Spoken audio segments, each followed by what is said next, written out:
Well, next in the broadcast, the Blue House announces its $40 billion plan to reboot the Korean economy through a mix of spending measures, deregulation reforms, infrastructure investment, and job creation schemes. 100 days after the devastating Sewol-ho ferry disaster, the nation still mourns the loss of life as reform efforts still sputter along to fix the lax safety infrastructure and corruption exposed by the tragedy. Victims' families lash out against aviation authorities for allowing a flight during a monsoon of a Taiwanese passenger plane which crashed and killed nearly 50 people. Primetime News begins now.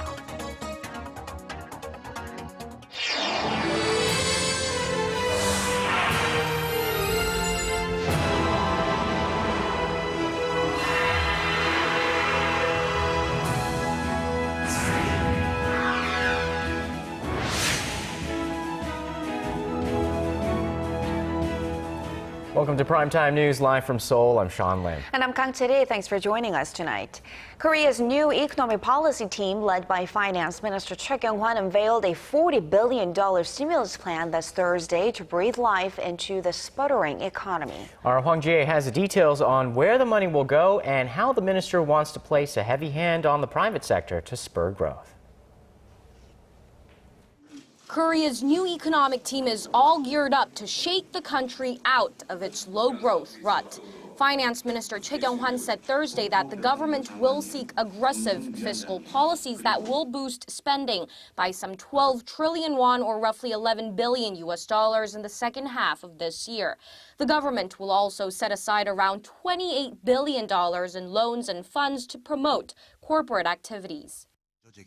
To solve structural problems the economy is now facing and to maintain fiscal balance in the long term, it's critical to seek expansionary fiscal and monetary policies, even at the risk of running a short-term fiscal deficit. Choi says the earnings of local exporters are not flowing into households, which is stifling domestic demand. To address the issue, the government laid out plans to provide tax incentives to companies that raise wages and increase dividend payments. Korean companies' dividend payout ratio is the lowest among OECD nations. That's affecting the local capital market and keeping corporate earnings from flowing into households. The government, on the other hand, will tax companies that shy away from investment wage increases or dividend payments in favor of hanging on to excessive cash reserves. The government also plans to accelerate regulatory reforms, especially those linked to bolstering the nation's real estate market by giving homebuyers easier access to mortgage loans. The set of measures is based on the new economic team's revised growth outlook for this year. It cut its growth forecast to 3.7%, down 0.4 percentage points from an earlier projection. The government says that the key to getting the economy back in a full recovery phase is boosting domestic demand, which was hit hard by the ferry tragedy in April. Hwang Ji-hye, Arirang News. And new numbers back up the government's quick move to act hard on reviving the Korean economy. Korea's economic growth hit its lowest level in the second quarter of this year, and that's not what was expected. Kim Ji-hyun tells us more. Korea's economic growth took a step backward in the second quarter of the year. The Bank of Korea says gross domestic product increased 0.6% during the April to June period from the previous quarter. That's 0.1 percentage point lower than the central bank's earlier estimate for the second quarter. Central bank officials say growth was hampered by April's Sewol-ho disaster that dampened domestic demand. Private spending was cut by 0.3%. Due to Sewol-ho ferry disaster, the government could not enforce budgetary matters on schedule, and also there is poor spending sentiment among major participants of the economy. It wasn't more than we thought it would. We will have to wait and see how long the sentiment will continue to affect the economy. The central bank adds, however, the Korean economy is modestly recovering with rising exports and improving investment. Fueled by a surge in shipments of LCD displays and chemical goods, exports increased 1.9% from the previous quarter. Construction investment inched up 0.6%, while investments in machinery and transportation equipment gained 1.3%.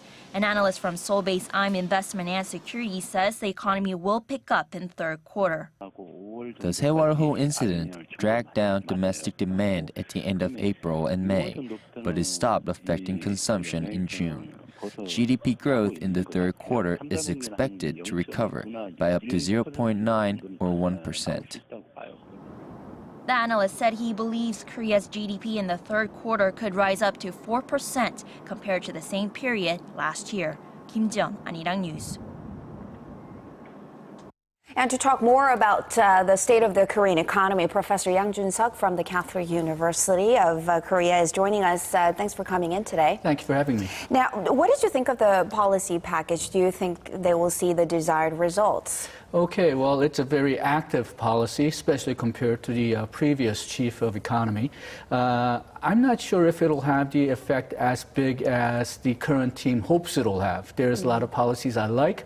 There's a lot of policies which I think will be sort of neutral, or there will be some positive effects, but not as big as the government team would like it to be. What do you like? Okay, well, the policies I like is they actually set up something called the safety fund. What that does is it allows private companies to come in and fix the existing infrastructure, the ones that are old or ones that are breaking apart. And what the government does is it allows the private companies to come in, fix those infrastructure, and then they would operate that infrastructure for a certain period of time so that they can recoup their investment and then return it to the government. So it's a way of using private companies, especially construction companies, to improve all the dangerous, worn-out infrastructure. So in light of the Sewol incident, I think this is a very good approach to take. Now, as far as the big policies that they mentioned, the raising of the LTVs, the raising of the DTIs, I think it'll have some effect on consumption, but I'm not sure if it'll have as big an effect as the government hopes it'll have. That actually naturally leads to my next question, because what I don't like about this is that a big portion of this is about giving out loans and guarantees. And do you think people will actually, and businesses will actually borrow money to invest, spend, and create jobs? Again, I think it'll have some positive effect, but not as large as the government hopes it would. There's, I think, two big factors on why the businesses are not investing, which the first is the economic outlook is somewhat pessimistic.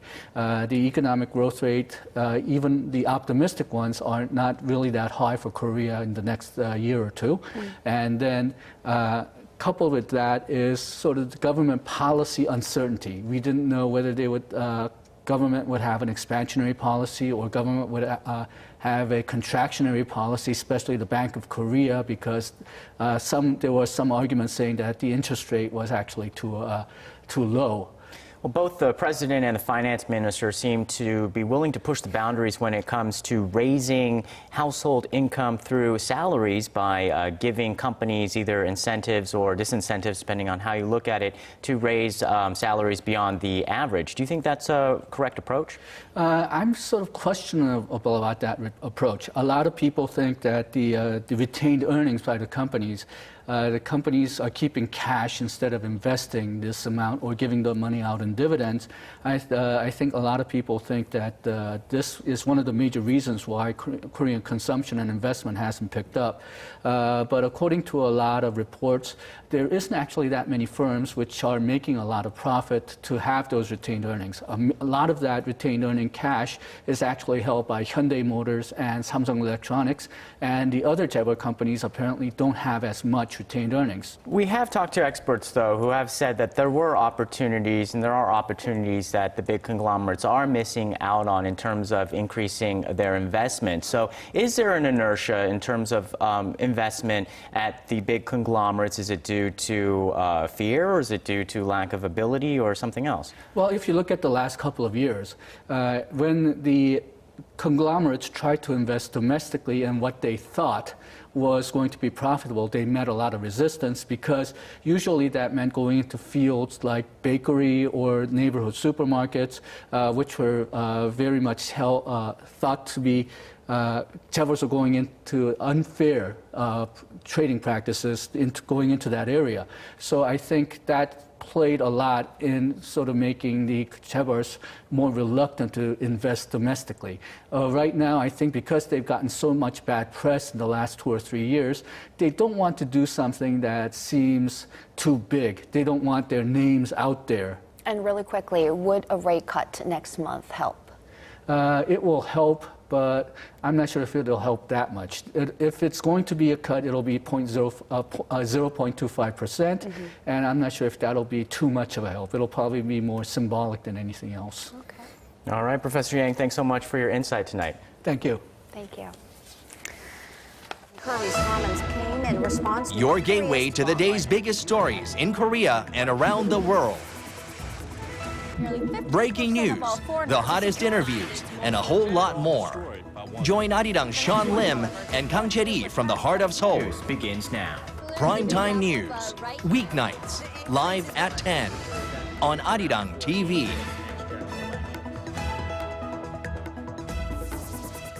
In corporate news, the world's #2 memory chip maker SK hynix posted a near 30% net profit drop in the second quarter of this year.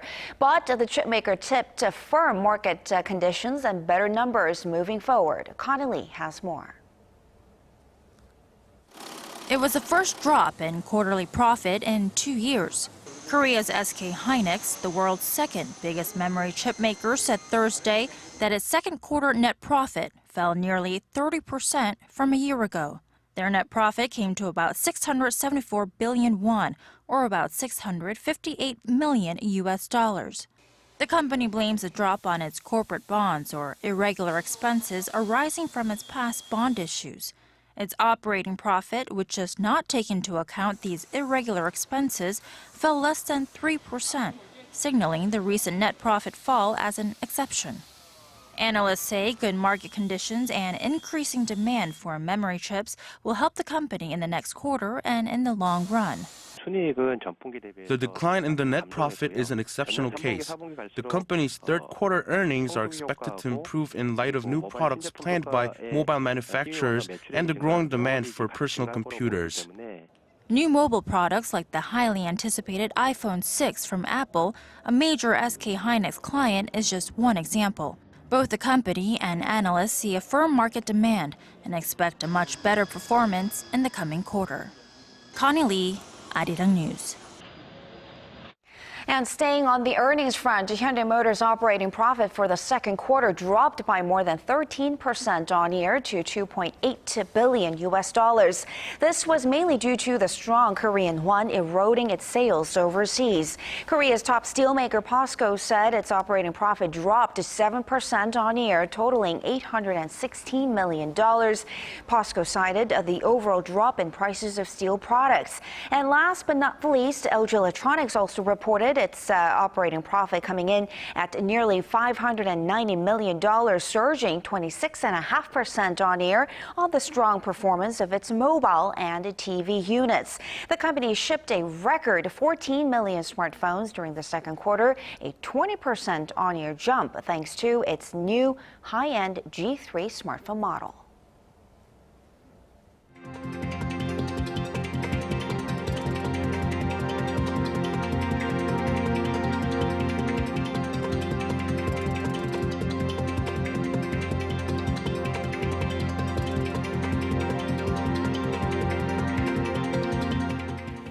It's been 100 days since the April ferry disaster took the lives of more than 300 people. It's a tragedy that exposes holes in the country's safety management system and shows how interconnected corruption can be throughout society. Our Yu Lian reports on how the nation is trying to learn its lessons from the aftermath. It's been 100 days since their loved ones were taken away from them. I still try to take in the scent of my son, from his room, his blankets, and his bed. I haven't touched his room at all. How far has the country come in giving these families the answer they so deserve on why the accident happened and who is responsible? The ruling and opposition parties have still been unable to come to an agreement over a special law on the Sewol-ho accident aimed at uncovering the cause. The whole nation has been asking for a new Korea, but the Park Geun-hye administration has not been able to take a single step forward since the disaster. Using the suffering from the Sewol-ho disaster for political gains dishonors the victims and hurts the victims' families. Demanding progress on the bill, some victims' families have gone on hunger strikes and days-long marches.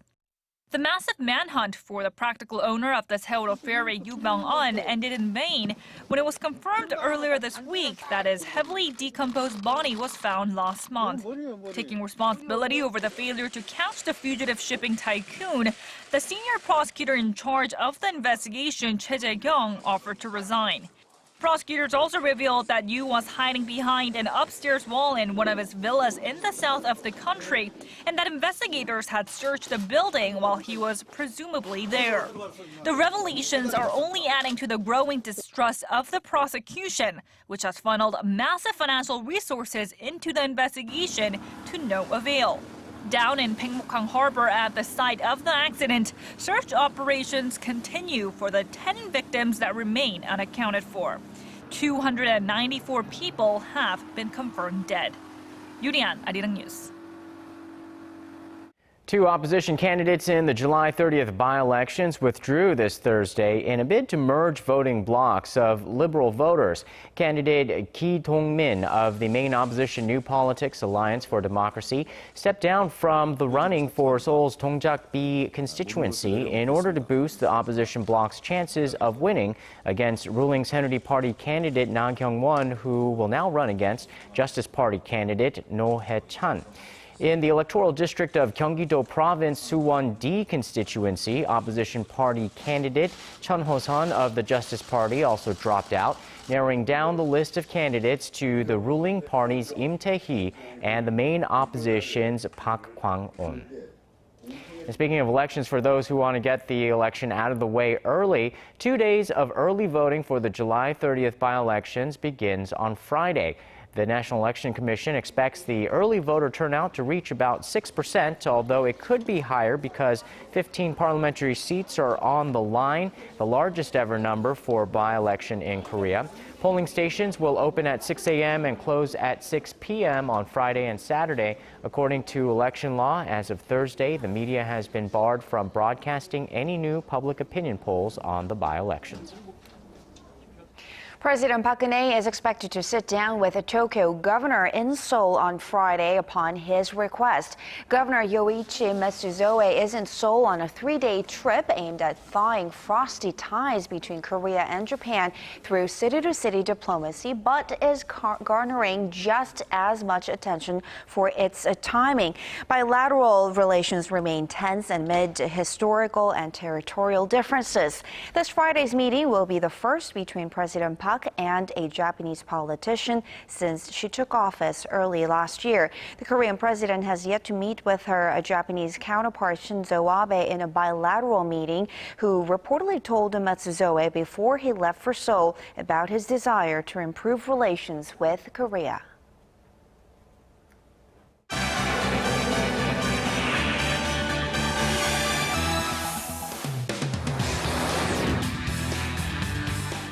An Algerian passenger plane with around 120 people on board has lost contact with control towers after taking off from West Africa. With more on this story, we now turn to Paul Yi at the News Center. Paul, government and aviation officials are scrambling to find the missing aircraft. What do we know so far? Well, company sources from Air Algeria have reportedly said that the passenger plane vanished from radar screens less than an hour after taking off from Burkina Faso on Thursday. About 120 people are believed to have been on the plane when it went dark, and that includes a 6-member Spanish crew. France's transport ministry said that many French nationals were thought to be among the passengers, adding that top civil aviation officials were now holding an emergency meeting. Algeria's Prime Minister Abdel Malik Salal was cited by local media as saying that the plane had disappeared over Mali, some 500 kilometers from the Algerian border. Other unconfirmed reports, meanwhile, say the plane has crashed in central Mali, according to UN sources. Parts of Mali remain unstable due to clashes between the military and jihadist groups. And turning now to another crisis in the air. The families of the victims of a passenger plane crash in Taiwan have lashed out at officials, raising questions over why the aircraft was allowed to take off last night during a typhoon.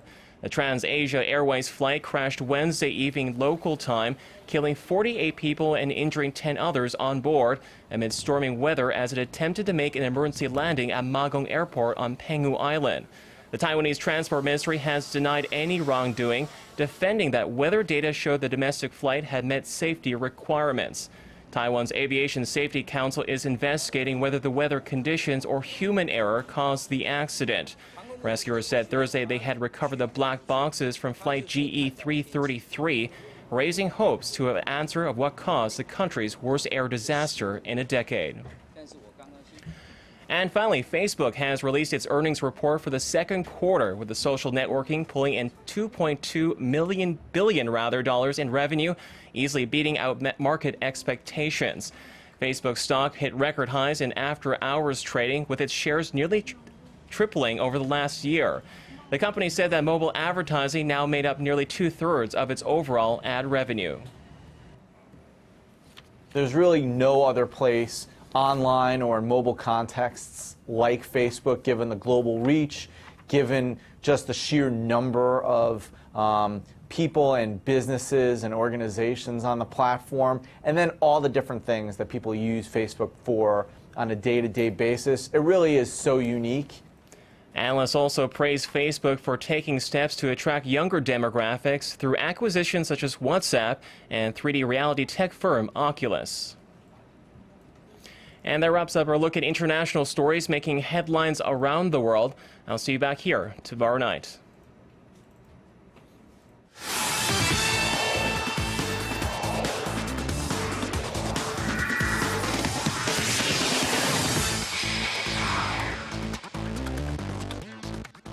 Hello and welcome to sports. Let's start with South Korea football. Well-known football analyst Young Junsuk has been pegged by the Korea Football Association as head of the national team's technical committee. He returned to the post after 12 years, replacing Hwang Bok-won, who resigned after the Brazil World Cup. Lee led the technical committee during South Korea's 2002 World Cup campaign. Well, his first task is to appoint the national team manager, still vacant after Hong Myung-bo resigned earlier this month, but won't rush the decision. Lee will assemble and unveil his team by a follow-up press conference on Monday, when he'll also offer more details. And moving on to baseball, let's get to Thursday's top KBO matchup between the LG Twins and Kia Tigers in Gwangju. Now there's some commotion as Kia put pitcher DJ Holton on waivers, but we go to the top of the first. LG's Brad Snyder doubles for 2 runs. And at the bottom of the frame, we have Kia's Shin Jong-gil. He comes in for the run. It's 2-1, LG's up. Now we go to the 5th inning. LG's Lee Jong-hwan. He hits the dribbler. Na Ju-won scores. It's all tied up. But LG catches a break. Chung Sung-hoon comes home on a fielding error in the 8th to break the deadlock. They go on to win this one 6-2. And looking at other games, SK beats Tusan 7-0. Samsung takes down Lotte 17-1. Meanwhile, NC leads Hanwha 20-9 in the 8th inning. Well, let's jump to the Ansan Uricard Pro Volleyball Cup. The final group matches were played on day 6, starting with the men. Korean Air and KEPCO go the distance, but Korean Air gets the 3-2 win. Next up, it was the ladies. Hunguk Life takes down Hyundai ENC 3-1, and now they face GS Caltex in the semis. Finally, back to the men. LIG beats OK Savings Bank in straight sets in the late match, which means they and Korean Air advance to the semifinals. And heading to the greens, the LPGA's International Crown Tournament has opened, and 8 countries will fight to be crowned the best in the world. At Caves Valley Golf Course, teams will accumulate points from 3 days of 4-ball, as well as singles play on Sunday. Only the top 5 teams will advance to singles play. The team with the most points takes the crown. As for South Korea, led by Park In-bi, Yoo So-yeon, Kim In-kyung, and Chen Ha-yeon, they face Australia on day 1. Well, that wraps it up for now. This has been Stephen Che. I'll see you back here later with more from the world of sports.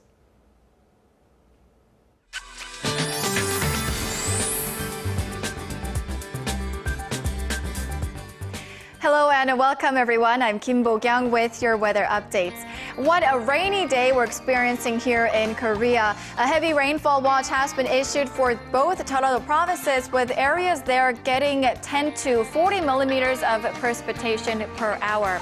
More showers are forecast for Friday, as most parts of the country is looking to receive up to 60 millimeters, but the upper areas of Gyeonggi-do and Gangwon-do provinces could get over 150, so please be careful on the roads and make sure to have an umbrella handy.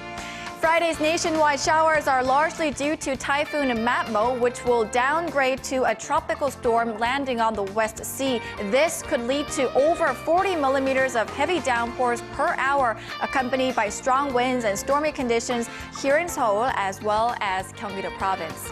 On to Friday's readings. Daegu mixed it to 31, while Seoul, Gwangju, and Busan hit 29. As for other places, Daejeon and Jeju hit the low 30s, while Dokdo and Myeongkang peak in the mid-20s. That's all the updates for now. Be safe on the roads, and I'll be back with more updates after midnight. See you then. Thanks, Bo-kyung, and that does it for us for Primetime News. I'm Sean Lim. And I'm Kang Chae-ri. Thanks for watching, and we'll see you soon.